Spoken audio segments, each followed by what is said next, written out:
जी अस्सलाम वालेकुम। आज का हमारा topic factors affecting the enzyme action और आज के टॉपिक में हम उन चीजों की बात करने वाले हैं मेरा बेटा जिनकी वजह से एंजाइम के काम करने की रफ्तार जो है वो कम या ज्यादा हो सकती है। आज के लेक्चर में हम ऐसे तीन फैक्टर्स की बात करेंगे। We are going to talk about the temperature, substrate concentration and pH. ये तीन वो मेन चीजें हैं, मेन फैक्टर हैं जिनकी वजह से एंजाइम के काम करने की स्पीड कम या ज्यादा हो सकती है। किस तरह से ये एंजाइम की एक्टिविटी को कम या ज्यादा करते हैं आज के लेक्चर में देखेंगे। देखिए इससे पहले हम ये पढ़ चुके हैं कि एंजाइम जो है ना वो बायोकेमिकल कैटलिस्ट है, बायोलॉजिकल कैटलिस्ट है, बायो कैटलिस्ट है। तो एंजाइम के बारे में मेरा बेटा आपने हमेशा ये बात याद रखनी है कि ये जो एंजाइम्स होते हैं they are very sensitive molecule, ये बहुत सेंसिटिव मॉलिक्यूल होते हैं और अगर इनके इन्वायरमेंट में, इनके माहौल में कोई चेंज हो जाता है ना तो उसकी वजह से इनकी एक्टिविटी पे बहुत ज्यादा फर्क पड़ता है मेरा बेटा। जैसे मैंने आपको अभी कहा कि हमने आज तीन फैक्टर्स को अंडरस्टैंड करना है कि उनकी वजह से एंजाइम एक्टिविटी पे क्या फर्क पड़ता है। उन फैक्टर्स में सबसे पहला फैक्टर जो है हमारे पास दैट इज टेम्परेचर।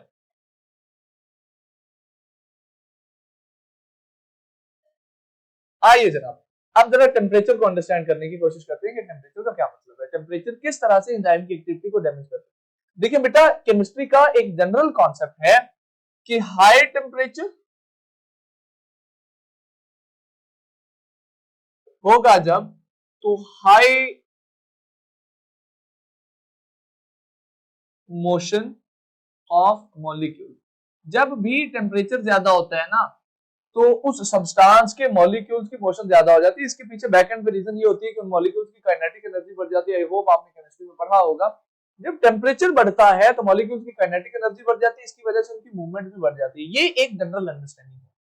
अच्छा जब मूवमेंट बढ़ती है ना उन मॉलिक्यूल्स की काइनेटिक एनर्जी बढ़ती है तो उस वजह से होता ये है कि वो बड़ी आसान से एक्टिवेशन एनर्जी का बैरियर पार करके आगे चले जाते हैं। ठीक है, इससे कंक्लूजन हम ये निकालते होते हैं कि जब टेम्परेचर बढ़ता है तो एंजाइम के काम करने की एक्टिविटी भी बढ़ जाती है। Now this is the simplest explanation of this factor, this temperature, कि भाई जब होगा इंक्रीज इन टेम्परेचर, आमतौर पे यूजुअली जब आपका टेम्परेचर इंक्रीज करेगा तो उसकी वजह से there will be increase in enzyme activity. Enzyme का जो काम करने का रेट है, एंजाइम की जो काम करने की एक्टिविटी है वो मेरा बेटा बढ़ जाएगी। अब आप टेम्परेचर बढ़ाते जाएं, टेम्परेचर बढ़ाने के साथ साथ एंजाइम के काम करने की स्पीड भी बढ़ती जाएगी। आपने 5 से 10 कर दिया, स्पीड डबल होगी, 10 से 15 4 गुना हो गई स्पीड। आपने कर दिया जनाब 15 से 20 तो स्पीड मजीद बढ़ गई। Now this is how it keeps on taking place. और एक टाइम ऐसा आता है इस तरह टेम्परेचर इंक्रीज करते करते कि उस टेम्परेचर पे जाके आपके एंजाइम की एक्टिविटी मैक्सिमम हो जाती है। ये कॉन्सेप्ट थोड़ा सा ट्रिकी है, इसको समझने की कोशिश कीजिएगा कि आप टेम्परेचर बढ़ा रहे हैं, टेम्परेचर के बढ़ाने की वजह से एंजाइम की एक्टिविटी भी बढ़ रही है और एक पॉइंट ऐसा आता है जब एंजाइम की एक्टिविटी मैक्सिमम हो जाती है, इससे ज्यादा तो हो ही नहीं सकती। बिल्कुल ऐसे है जैसे गाड़ी का मीटर होता है और आप गाड़ी की स्पीड बढ़ाते हैं तो मीटर घूमता जाता है, बट मीटर की भी देखिए एक हद है, 180 से आगे मीटर भी नहीं जाता। तो एक पॉइंट ऐसा आ जाता है जहां पर एंजाइम की एक्टिविटी मैक्सिमम हो जाती है। उस पॉइंट को, उस टेम्परेचर को मेरा बच्चा हम लोग कहते हैं ऑप्टिमम टेम्परेचर। और इसकी हम डेफिनेशन करते हैं कि temperature at which activity of enzyme is maximum.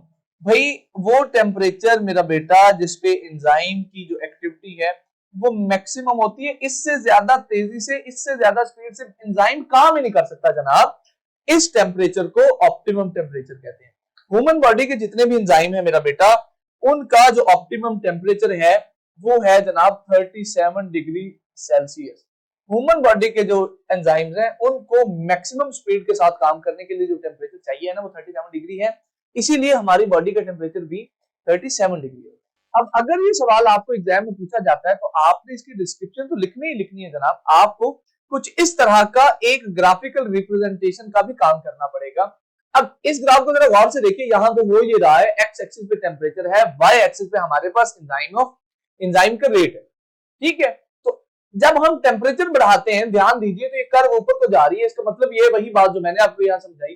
Temperature जब आप बढ़ाएंगे तो आपके एंजाइम के काम करने की स्पीड भी बढ़ जाएगी, लेकिन एक पॉइंट ऐसा आएगा ऊपर पीक पे, देखिए, जहां पर आपकी एंजाइम एक्टिविटी मैक्सिमम हो जाएगी बेटा, उस टेम्परेचर को कहते हैं optimum temperature.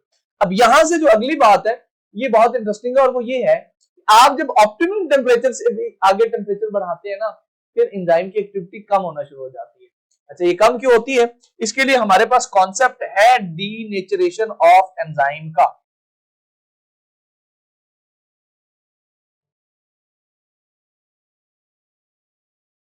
Denaturation of enzyme का मतलब ये है कि ये एक ऐसी स्टेट है जिसमें एंजाइम की, मेरा बेटा, स्ट्रक्चर जो है वो डीनेचर हो जाएगी, एंजाइम काम करना छोड़ देगा। अब सवाल ये है कि ऐसा क्यों होता है, और ये भी एग्जामिनर अक्सर पूछता होता है कि आपका एंजाइम डीनेचर क्यों हो जाता है हाई टेम्परेचर पे जाके। देखिए, मैंने आपको इनिशियली बताया जब टेम्परेचर कम होता है तो मॉलिक्यूल्स की काइनेटिक एनर्जी कम होती है। आप टेम्परेचर बढ़ाते जा रहे हैं, मॉलिक्यूल्स की काइनेटिक एनर्जी भी बढ़ती जा रही है। अब आप टेम्परेचर बढ़ाते जा रहे हैं, मॉलिक्यूल की काइनेटिक एनर्जी बढ़ती जा रही है। एक टाइम मेरा बेटा ऐसा आएगा कि मॉलिक्यूल के लिए, एंजाइम के लिए अपने स्ट्रक्चर को काबू करना, काबू में रखना इम्पॉसिबल हो जाएगा। मॉलिक्यूल्स की मूवमेंट इतनी तेज हो जाएगी कि एंजाइम की जो ग्लोबुलर स्ट्रक्चर है वो कायम नहीं रह सकेगी। इसको हम बोलते हैं डीनेचरेशन ऑफ एंजाइम। एंजाइम की अपने स्ट्रक्चर की destruction, destruction of structure of enzyme at high temperature. Temperature बहुत ज्यादा हाई है और हाई टेम्परेचर पे डिस्ट्रक्शन हो गई है ऑफ स्ट्रक्चर ऑफ एंजाइम। इस काम को मेरा बच्चा बोलते हैं कि एंजाइम की डीनेचरेशन होगी। ध्यान दीजिए, ये हाई टेम्परेचर पे होती है, और जब ये डीनेचरेशन होती है ना, तो इसकी वजह से एंजाइम एक्टिविटी कम हो जाती है। तो आपने एंजाइम की टेम्परेचर के हवाले से अंडरस्टैंडिंग ये बनानी है। इनिशियली जब हम टेम्परेचर बढ़ाते हैं तो एंजाइम एक्टिविटी बढ़ती है, फिर ऑप्टिमम टेम्परेचर आ जाता है, उस पे एंजाइम एक्टिविटी मैक्सिमम है, और ऑप्टिमम टेम्परेचर से भी आगे मजीद टेम्परेचर अगर बढ़ता है तो एंजाइम एक्टिविटी जो है फिर वो कम होती जाती है, अल्टीमेटली जीरो हो जाती है। This is about the temperature. आगे चलते हैं, एक और चीज को डिस्कस करते हैं, that is substrate concentration. Substrate concentration का भी एक बड़ा इंपॉर्टेंट रोल है एंजाइम की एक्टिविटी में।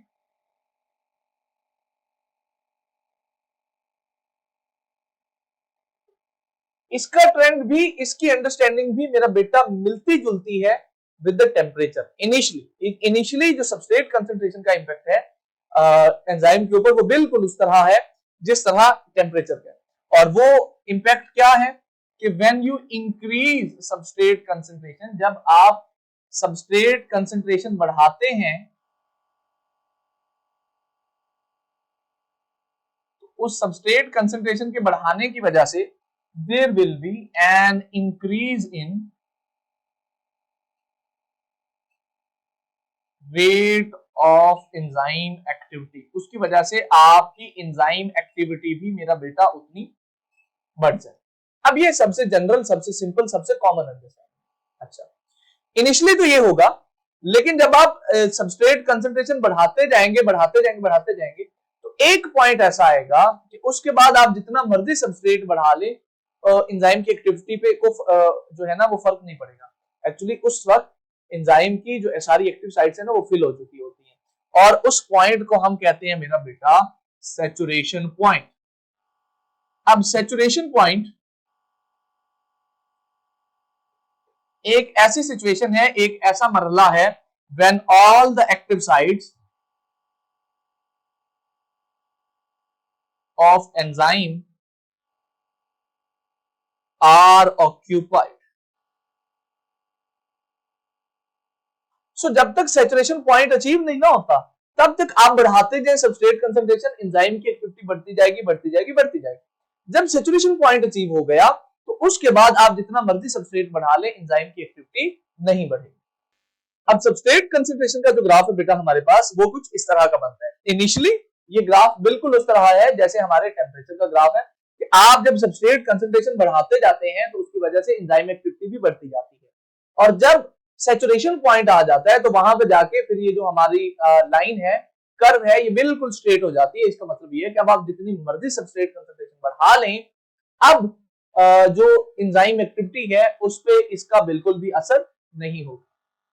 Last but not the least दी, आज का हमारा तीसरा फैक्टर जो एंजाइम एक्टिविटी को अफेक्ट करता है वो बेटा पीएच। आइए जरा इसकी भी बात कर लेते हैं। थर्ड फैक्टर है ये हमारा आज का पीएच। इसको अगर केमिस्ट्री में मैं आपको समझाऊं तो this is actually the negative concentration of hydrogen ions in the solution, इसको पीएच कहते हैं। एंजाइम्स की पीएच का भी स्पेसिफिक होना बहुत जरूरी है। देखिए हर एक एंजाइम की ना अपनी एक रिक्वायरमेंट होती है पीएच की, कि मैं तो भाई इस पीएच में काम करूंगा। टेम्परेचर के केस में हमने जनरलाइज कर लिया था कि बॉडी के जितने भी एंजाइम्स हैं उन सबको 37 डिग्री ही टेम्परेचर चाहिए है, but in case of pH ऐसा नहीं है।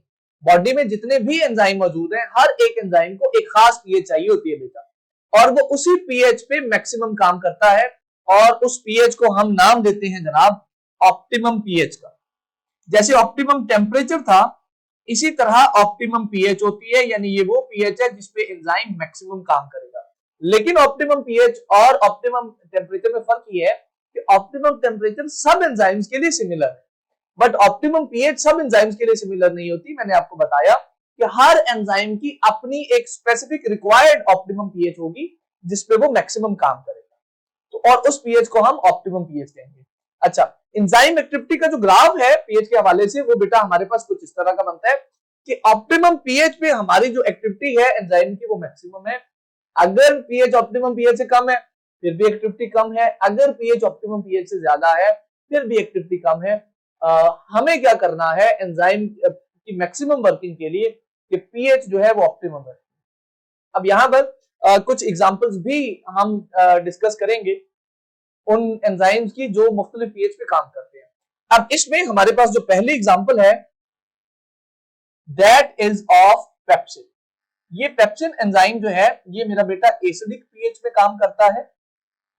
इसकी ऑप्टिमम पीएच जो है वो एसिडिक पीएच है। जब एसिडिक पीएच होगी तो ये मैक्सिमम काम करेगा, प्रॉपर्ली काम करेगा। अगर पीएच एसिडिक नहीं होगी तो ये प्रॉपर्ली काम नहीं करेगा। दूसरी एग्जांपल हमारे पास है जनाब ट्रिप्सिन की। ये ट्रिप्सिन जो है ये मैक्सिमम काम करता है मेरा बेटा बेसिक पीएच। जब पीएच बेसिक है, जब पीएच ज्यादा है तो उस वक्त ट्रिप्सिन मैक्सिमम काम करेगा, अदरवाइज नहीं करेगा। ये जो पेप्सिन है ये बेटा स्टमक में मौजूद होता है और यूजुअली स्टमक की पीएच जो है वो कम होती है, वो एसिडिक होती है। सिमिलरली ये जो ट्रिप्सिन है ये स्मॉल इंटेस्टाइन में मौजूद होता है और आमतौर पर स्मॉल इंटेस्टाइन जो है उसकी पीएच बेसिक होती है for the very effect of the activity of these enzymes. अगर वहां पर पीएच मेंटेन नहीं होगी तो डेफिनेटली एंजाइम नहीं काम नहीं करेंगे। आज के लेक्चर में हमने एंजाइम एक्टिविटी को, एंजाइम एक्शन को डिस्टर्ब करने वाले, इंपैक्ट करने वाले 3 फैक्टर्स के बारे में पढ़ा, टेम्परेचर, सबस्ट्रेट कंसंट्रेशन और पीएच। आई होप आपको समझ आई होगी। अगर आपको कोई सवाल हो तो आप मुझसे पूछ सकते हैं। See you in the next class.